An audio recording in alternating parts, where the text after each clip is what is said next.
apa yang dimaksud dengan sistem imun?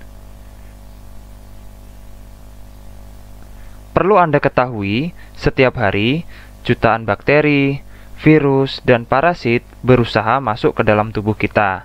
Nah, lalu caranya bagaimana? Mikroba atau organisme tersebut berusaha masuk melalui udara yang kita hirup, makanan yang kita makan, dan benda-benda yang kita sentuh. Namun, mengapa banyak dari kita tetap sehat seperti biasanya? Menurut kalian, mengapa hal tersebut bisa terjadi?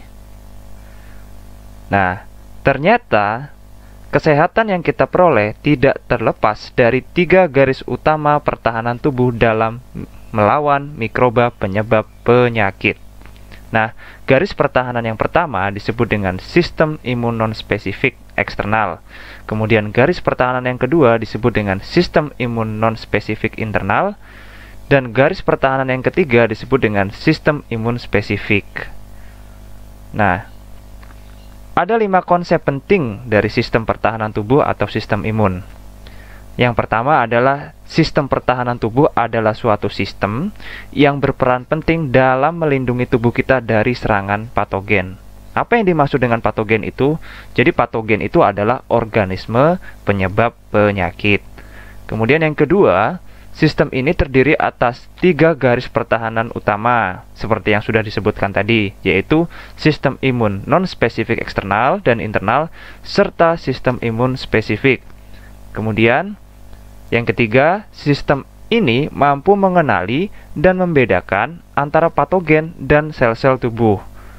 Kemudian yang keempat, sistem ini mampu memberikan respon terhadap patogen yang berusaha menginfeksi tubuh.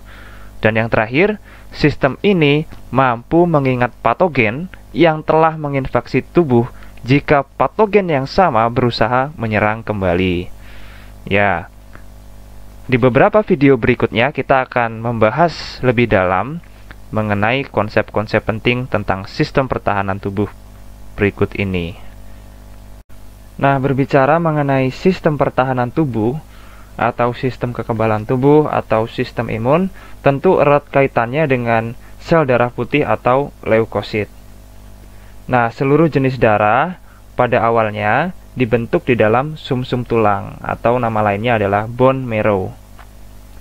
Nah, di dalam sumsum tulang ini terdapat sel induk darah yang disebut dengan sel induk hematopoietik atau disebut juga dengan hematopoietic stem cell.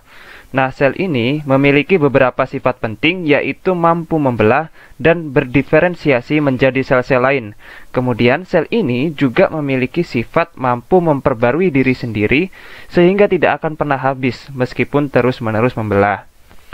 Nah, hematopoietic stem cell ini kemudian akan berdiferensiasi atau berkembang menjadi sel induk limfoid dan juga sel induk mieloid.